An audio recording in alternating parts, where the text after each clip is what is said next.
Okay. Hi, everyone. Welcome to my first Facebook Live event. Um, you can see that I'm home in my condo in Atlanta. See the Atlanta skyline behind me. I'm in my living room. Um, it's a nice piece of artwork behind me. This is where I do most of my work, my home office, and welcome. I'm supposed to tell you that you can tap on the follow button on live videos and opt in to get notifications the next time I go live. Also, my producer Scott is nearby, and he's going to be helping me get through this tonight. And I want to thank Scott for setting this up.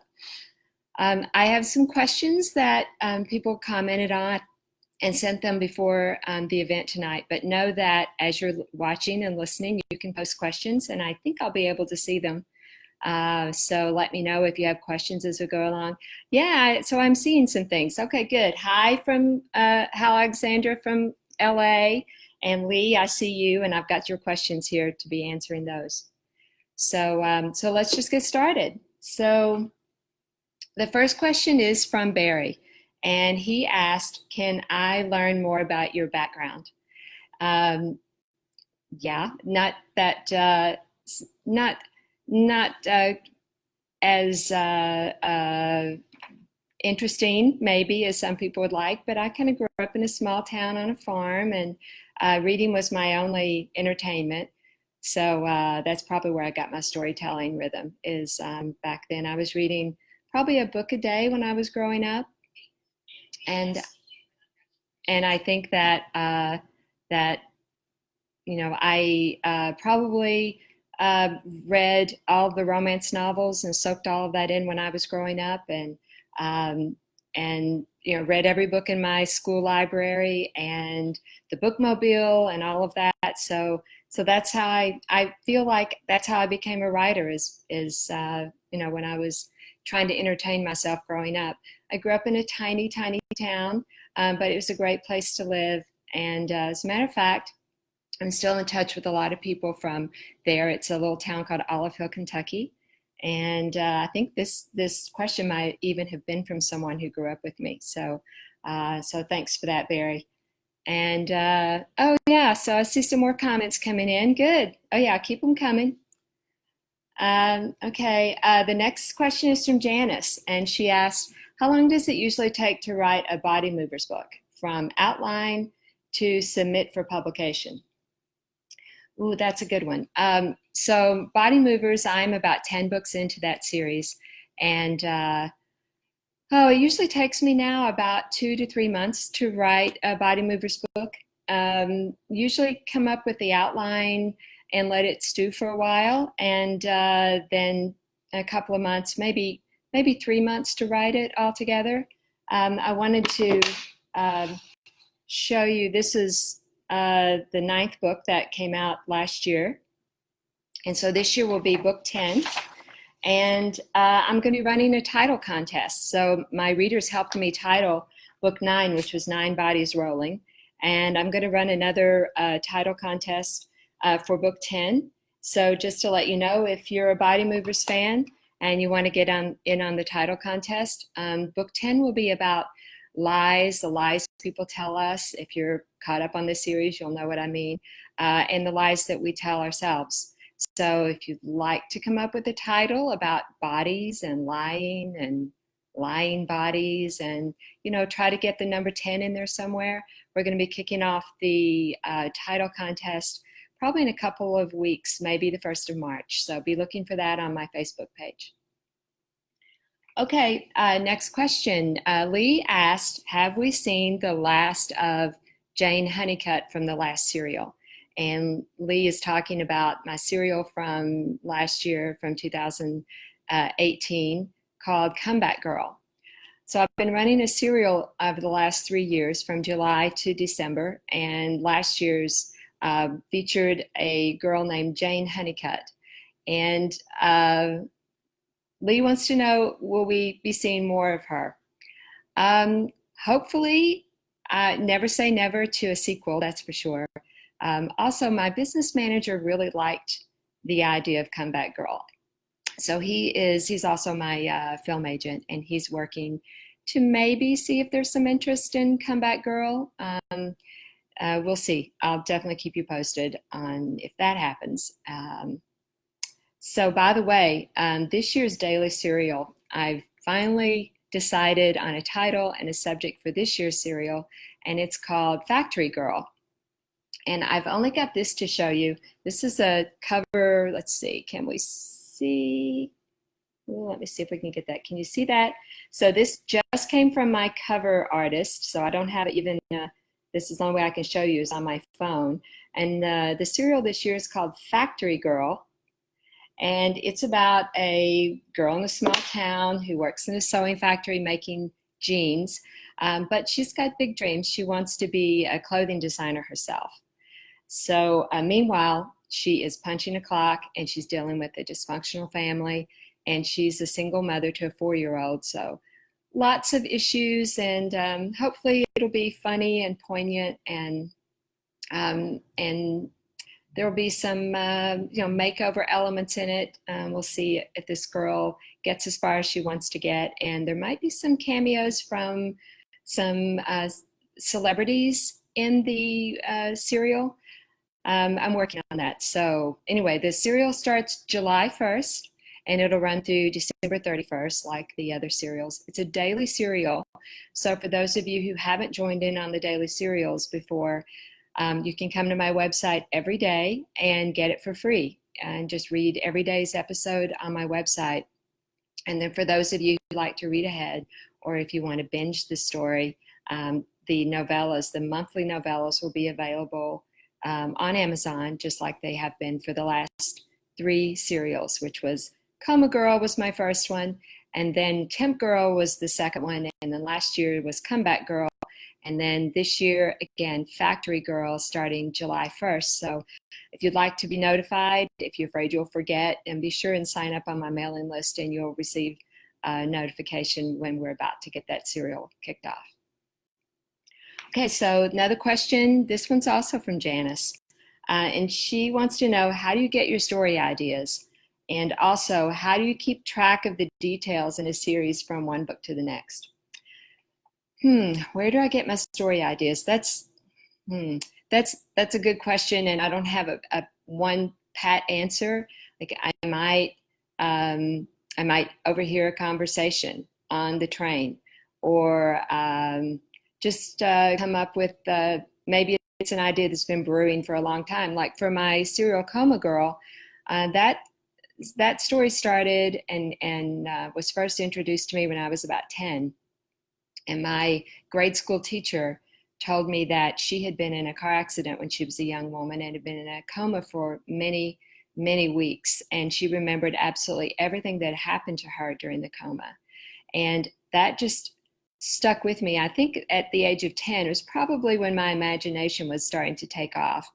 And certainly wasn't thinking about being a writer then, but I carried that idea of a girl in a coma for the next 40 years or so before it finally came out in my serial. So I might have an idea and write it down and keep it in a file, and it might take years before I get back to that idea. One thing is for sure, I have more ideas than I probably will ever get written in my lifetime. But I do love this job. Okay, so, and she also wanted to know, how do you keep track of the details in a series from one book to the next? Okay, so full disclosure, I probably don't keep track of the details as well as I should. I think some of the question here is, how do I go back and forth and not get them mixed up? Like, how do I go from my Body Movers series to the story I'm working on at the time, and then go back to Body Movers? And by the way, I do have to reread those books and kind of catch up on details before I start a new one. But for me, it's like being with a different set of friends.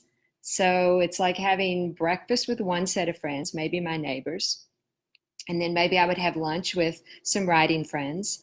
So it's a different set of people. And then maybe I'd have dinner with somebody in my family, which would be, just another set of people. And I wouldn't necessarily get those stories confused. So I guess that's how I compartmentalize it in my head. Thanks for that question, by the way. Oh, and then the next question is Bobby asked, when will you do a sequel to Two Guys Detective Agency? Oh gosh, I actually tried to find this book on my shelf to pull it to hold up, but I don't have a copy. I think I must have given them all away. Two Guys Detective Agency came out in 2012, maybe 2013. I loved that story about the two sisters who are kind of estranged from each other, and they take over a private and an agency, a private detective agency. Um, and I wrote that story hoping that it would launch a new series. And then honestly, I just got busy with so many other projects that I just haven't gotten back to it. But I will get back to it someday. I promise I'm going to get back to those sisters. And it's set in Lexington, Kentucky, which was sort of my second hometown, place where I lived and got my corporate career started, and have lots of friends there. And I really loved setting the story there. So I will get back to Two Guys Detective Agency someday, I promise. But I wish I could write as fast as all of you read. But thanks for sticking in there with me, Bobby. I promise I'll get you a sequel to that book soon. Okay, and then Lee asks, what inspires you? You put out so much great material in such a short time. How do you make it happen? Which is really, really sweet. I appreciate that comment about material being great. As far as what inspires me, the mortgage. That's usually what inspires working writers.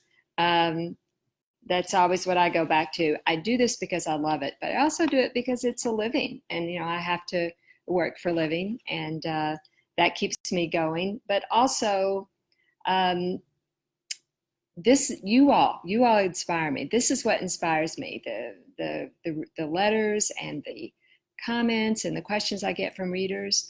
If it wasn't for the readers, if it wasn't for all of you, I wouldn't be writing. I couldn't do this. So you inspire me. So thank you for the questions and for all the great comments and the feedback. And I want to know if I'm keeping you entertained.